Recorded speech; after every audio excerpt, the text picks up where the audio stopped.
Yeah, so I think the biggest unlock is just the institutional stigma towards crypto is going to erode, I think, over the next year or two. Coins with utility are actually set up to do really well in the Trump administration. They've basically said that they want coins to have utility. They want real business models. They want revenues on chain. They don't want meme coins launched that are just fleecing retail and are super speculative. Given that DePIN has real cash flows, it has real business models that traditional investors can understand, I think that's going to bring a lot more investment attention into the space. The Polygon Community Grants program launched recently with 1 billion tokens over a decade, all for Polygon builders. Season 1 of this program is currently underway and features 35 million in Matic to support the next generation of Polygon projects. Visit polygon.technology/grants to apply for funding today. Dylan, welcome to the show. Glad to have you on, man. I know you've done some podcasting of your own recently with Messari, so it'll be cool to have you on as a guest here and get your takes on DePIN stuff, Messari stuff, breaking into crypto out of college stuff. So yeah, man, welcome to the show. Thanks for having me.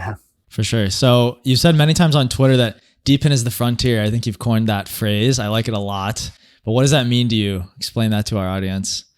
I think it means that out of everything that's coming out of crypto, arguably technology, I think I'm most excited about DePIN as where to build and where there's most opportunity to create value as an entrepreneur.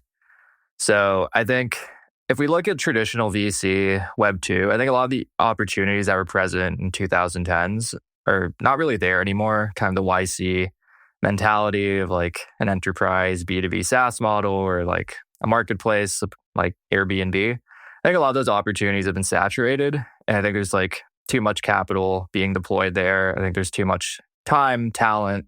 It's kind of being wasted in a hyper competitive market where there's just not much more that can be done. And to me, DePIN is kind of this misunderstood tech vertical within crypto, where I think there's immense opportunity to build new business models that incumbents can't really compete with due to the structural advantages of DePIN. And then where there's so much opportunity for creativity, I just think there's not enough, of the top minds looking at this space.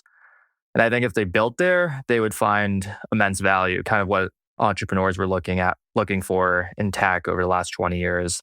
So that's what I mean by DePIN is the frontier. And then within crypto, I think that's where the most innovation lies as well. Yeah, 100%. It's really funny whenever one of my friends in our year 2024 now tells me they're going to go join a B2B SaaS company or they're going to like join some sort of like payments fintech company. That's like, yeah, literally, that's my response every single time. I'm just like, why? Why would you ever do that? There's so many interesting things in the world to build, and like all these experiments are running in real time. But lo and behold, the B2B SaaSes of the world, I guess, still hold the interest of those who may be scared of the frontier, as you put it. But super interesting. I think about DePIN a bit as the frontier as well. It would be awesome if you could tell us maybe a little bit about coming into Messari. Crypto is kind of considered frontier tech as well. There's so many sectors to cover. There's so many smart people at Messari. Guys like Mihir have been, doing Filecoin stuff forever. What made you sort of think that DePIN was where you're going to plant your flag? And it would be awesome if you could tell us a little bit too about like maybe how some of the work you've been doing at Messari on DePIN so far. I know you wrote an awesome report on Glow, on Andrina, and a few others as well.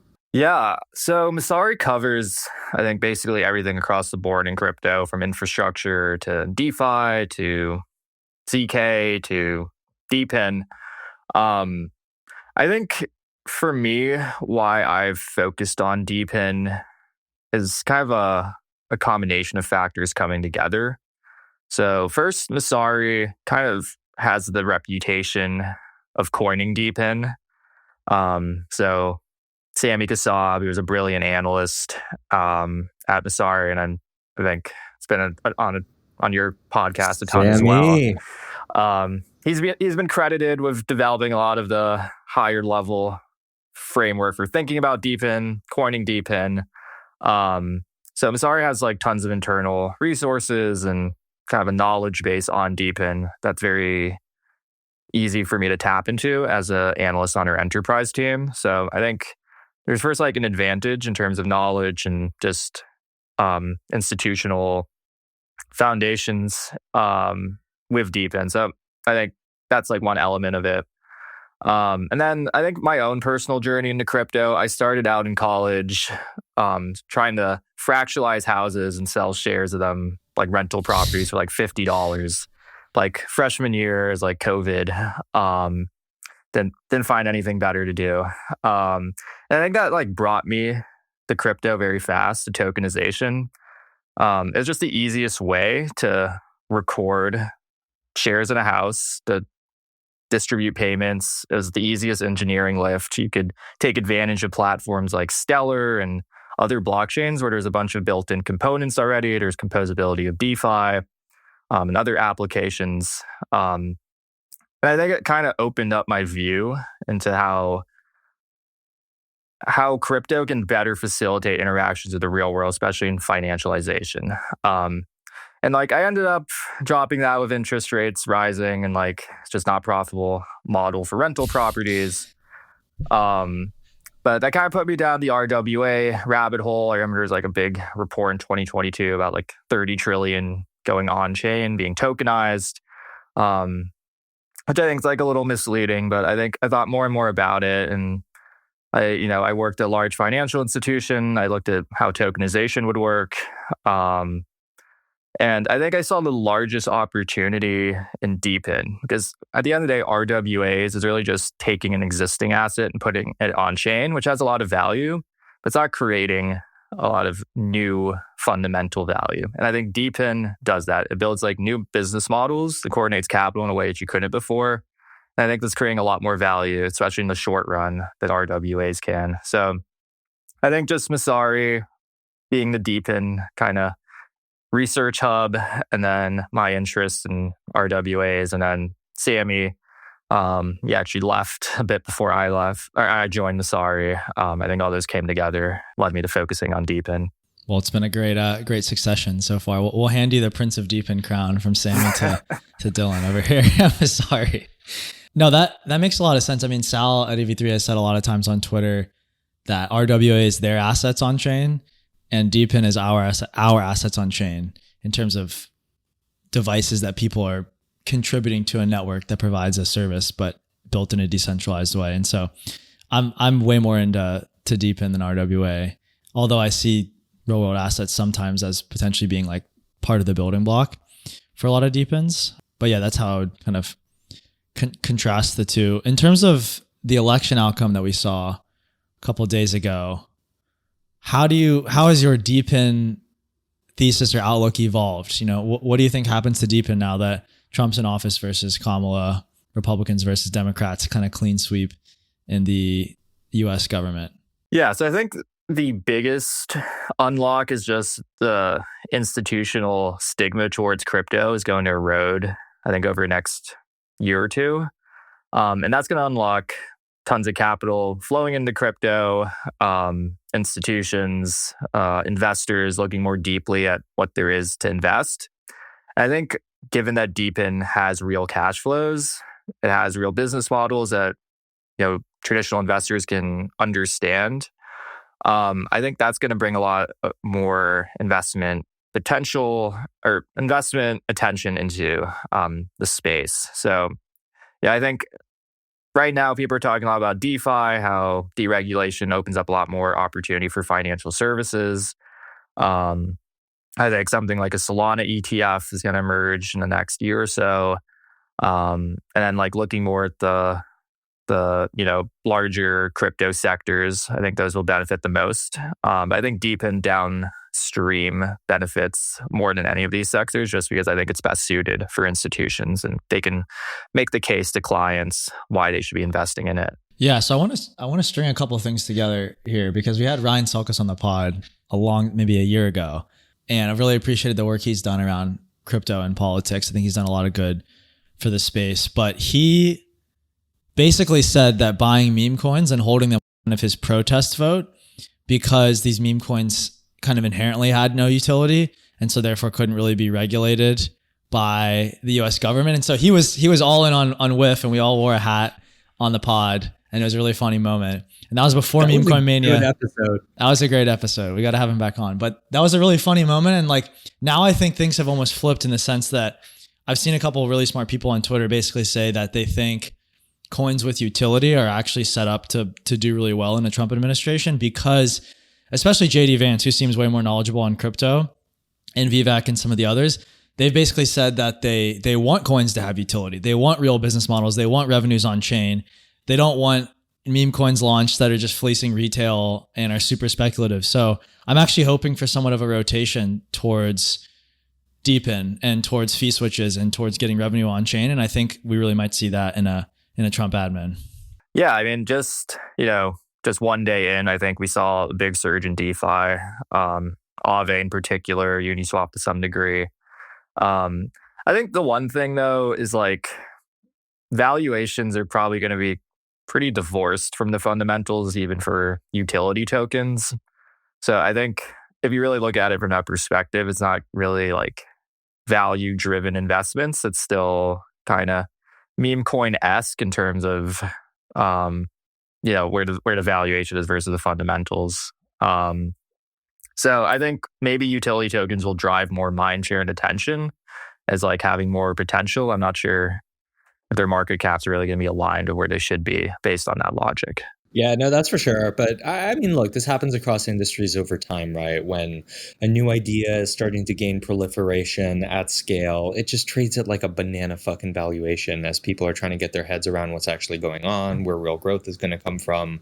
You know, in rare cases, they end up sustaining it and, you know, take the benefit of the speculation up front as a way to raise financing at a great valuation and then actually use that financing to build something sick, like, you know, what Tesla has done. I mean, what Elon did with the retail people there propping up his stock for the longest time to actually let him then just build one of the fucking best car businesses that's ever existed, like is super admirable. And I think there's a lot of examples of projects that traded at bananas valuations and then ended up growing into them. I mean, BlackRock is another great example. Used to trade like insane, but they just grew and became the biggest asset manager by far. And, you know, that growth ended up paying off. So I think you're right. At the end of the day, a lot of these things will become divorced from fundamentals and will become memes. But I think what I'm excited about as an investor is trying to figure out which ones are going to sustain or which ones, on the other hand, you know, that maybe lack the fundamentals end up just looking like memes. And I think you're right. There's going to be a bunch of both, but I still do think, I mean, even in the ones where the fundamentals aren't keeping up with the price, there's a lot of businesses historically that have then grown into those. And I'm bullish that some of those will end up coming out in DePIN as well. You know, we've been spending a bunch of time on wireless, on energy, a lot of the same sectors that you guys have as well. And I see that trend there where like maybe valuations are getting a little bit ahead of where the projects are today. But, you know, if you deliver the product and you grow into it, like these are just ideas and constructions that have never existed before. So, you know, I think part of that speculative frenzy is par for the course, and I don't think should put you off too much. But by the same token, I think it just all speaks to the fact that there's so many interesting sectors, right? Like DePIN is this big blanket category right now, but it's probably like 8 or 9 different categories at once. And each of those could be $1 trillion market. And that's kind of part of why this value proposition is so great. You know, in your answer, it seems like that's kind of part of what you were touching on, right? So it would be awesome if you could maybe tell us a little bit, you know, in your seat, you see most of these industries, you see the best teams, you see people as they grow. Your inbox is probably full on a daily basis of people on Twitter launching new projects. How do you figure out what to focus on? And like, what sectors are you really focused on that you think are the most interesting in DePIN right now? Yeah, so like you said, there is like a proliferation in DePIN projects, and there's a lot of noise. And I think it'd be hard when you're first approaching DePIN to kind of sort through all of that. I think the first thing is, like, it kind of comes down from a VC standpoint. It's like looking at the founder. So if I'm looking at an individual protocol, a strong founder, so if we look at something like Dawn coming out of Andrina with Neil, Daylight with Jason, Glow with David Vork, these are like really strong founders with tons of industry experience, whether that's crypto or their own infrastructure industry. And I think that's kind of a signal to pay more attention to the project. And coincidentally, like these founders are tackling, I think, the 2 largest sectors in DePIN, so energy and wireless. So, energy could be, depending on how you look at it, up to a $10 trillion addressable market globally and growing substantially over the next few decades. Same with wireless, that's a multi-trillion-dollar market. So these are big markets. They have they have large structural issues. So like energy, we have a very outdated grid. We're kind of moving from a centralized grid based on fossil fuels to distributed energy resources and kind of a microgrid model that's all integrated. And this is very complex to coordinate. And just solving any problem within that's a massive opportunity. So I think just on that high level view, you can see the potential of DePIN. Same with wireless. Just CapEx is kind of not worthwhile for a lot of the wireless telecom giants. DePIN can help improve capital efficiency, expand 5G and then 6G coverage. So that's a very large addressable market. So I think in addition, the founders looking at large industries, what issues they have, does DePIN make sense in theory at least to solve their problems? I think it's also just looking at each individual project's tokenomic model, just their own fundamentals. So I think if you look at compute networks, it's very hard to differentiate them. A lot of them seem like they're selling what's going to end up being a commodity. But at the same time, they are addressing a large problem of generative AI and the need for compute. So it's kind of going one by one and seeing where the value prop is in each protocol. Yeah, absolutely. I think at a high level, you touched on the 2 points that I think most VCs are looking at, which is, the market itself. How big is it? How old is it? How much does it need radical transformation? And then, the founder, is it someone who's exceptional that has spent a lot of time in the market that really understands a lot of the technical details in a depth that is super differentiated? One thing I want to spend a minute on, though, is you touched on the other side of that as well, which is the tokenomics, go-to-market, the media, the hardware, how they really think about, bringing the product that they've built to the masses. It would be awesome if in your seat, you've seen a bunch of these strong founders launch these projects. What are the kinds of things that you've seen work disproportionately, either on the token side or the use of media side? And how do you find that Messari tries to help sort of that process? Yeah, so I think one thing of DePIN is a lot of what I think will be the most successful projects are very early stage. So raised in the last 6 months to a year. It might not necessarily have had a TGE yet. It might be still in a testnet phase. But I think some general principles I think are working is one, very market-driven approaches to tokenomics. So I think EV3 has been instrumental in developing the medallions model for kind of figuring out where to deploy new nodes for a particular DePIN. I think that model seems like it makes sense. I think we've seen some level of that with Hive Mapper and Helium with a little more governance intervention, but I think that makes sense. I think in terms of there has to be a strong value accrual mechanism. So something like GeoNet that, demand side's fully done by the foundation. Not really decentralized at all, but all that revenue is then used to buy and burn the Geo token. So having some kind of strong value accrual mechanism where there's a point in holding the token, also having some kind of way to make sure there's no token dumping in the short run. So I think we saw in the last cycle a lot of DePINs would distribute tokens and everyone would just dump. So having some kind of mechanism there to avoid that or delay that. Or make it at least economically sustainable. I also talk, I think this is on the GeoNet Foundation side about having a gateway company. I think at this point, it's very hard to have a decentralized demand side. And I think focusing on decentralizing supply sides yields the most value. And then I think using a gateway company to just sell everything, we see a lot of enterprise contracts being done, selling either wholesale or in bulk a lot of these resources. I think that's the fastest way to accrue value. In terms of how Messari helps here, I think we've just looked at a lot of these protocols. Sammy's done tons of deep dives on DePIN as a whole, on telecom. We have a lot of data on what we've seen, what we think can work. We had a lot of conversations with founders who kind of tell us what they think is working, what hasn't worked, and we can consolidate all that knowledge into, I think, what's kind of like the most likely to work. Absolutely. I think you hit some really good points, which is that the data that you need to look at in crypto projects, it's not like looking at stocks where, you're looking at an earnings number and you're looking at a share price and then you're doing a ratio and you're using that to figure all of these things out. You're like really making investment decisions on the basis of data that maybe is sometimes unstructured, that maybe sometimes you don't have the clearest understanding of what's actually going on under the hood, but like using really quick gut checks to try to figure out what's real and what's not, to figure out what the underlying growth trend is.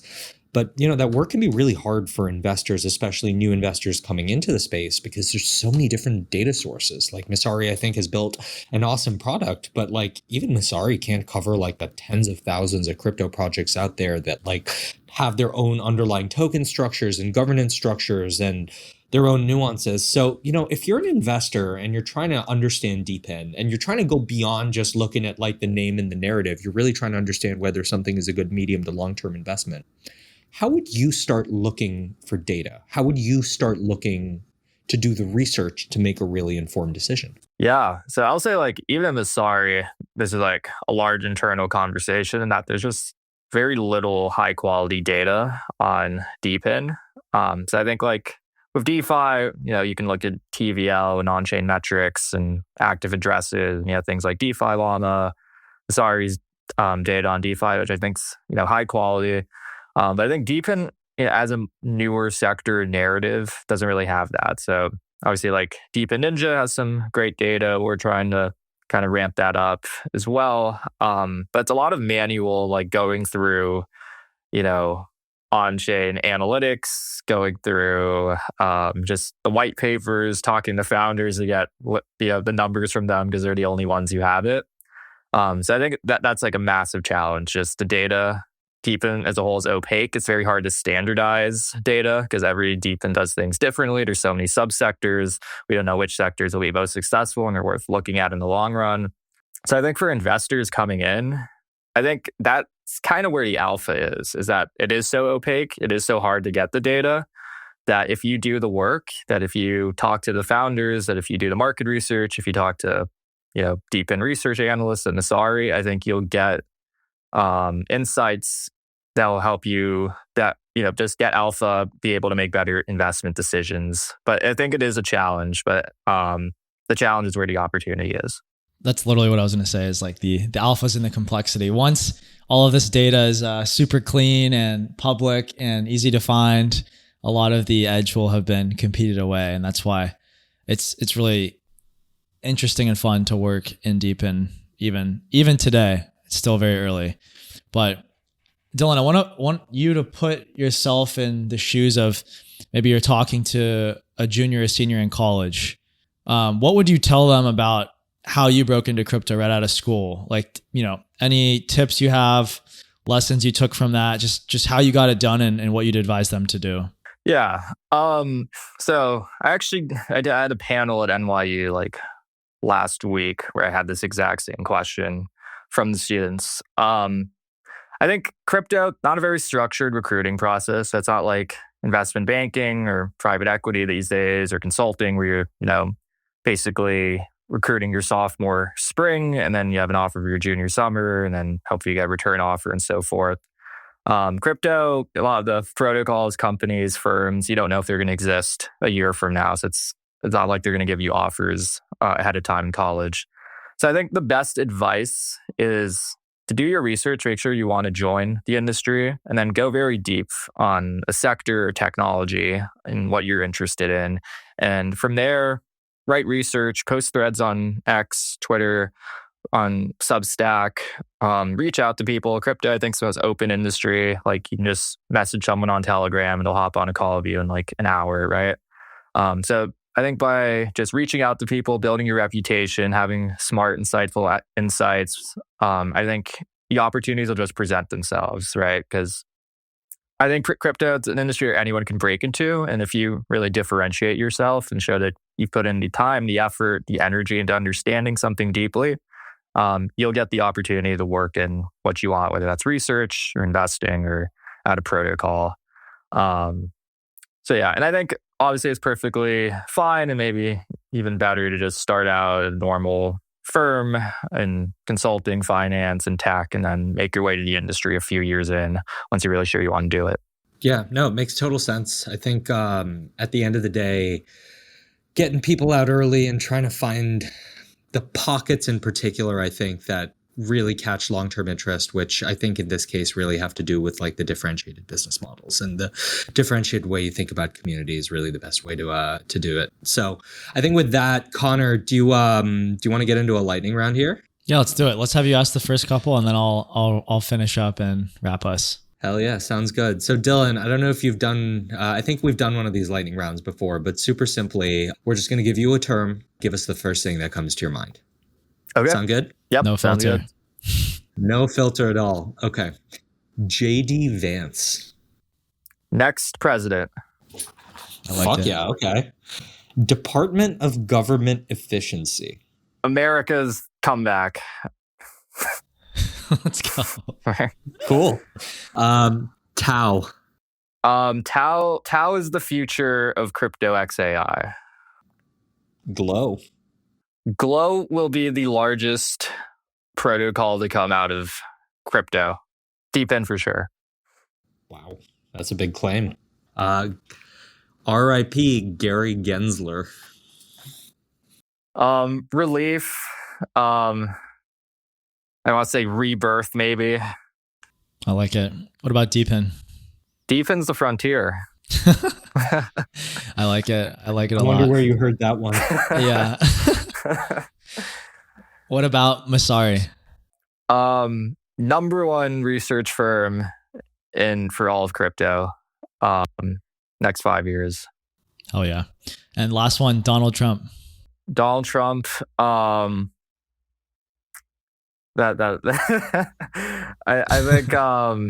think King Trump. I'll refrain from that for social circle reasons.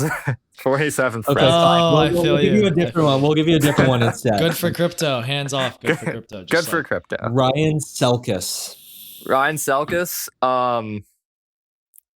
Will be in Congress the next 2 years. Oh yeah, we'll send him that clip. That clip.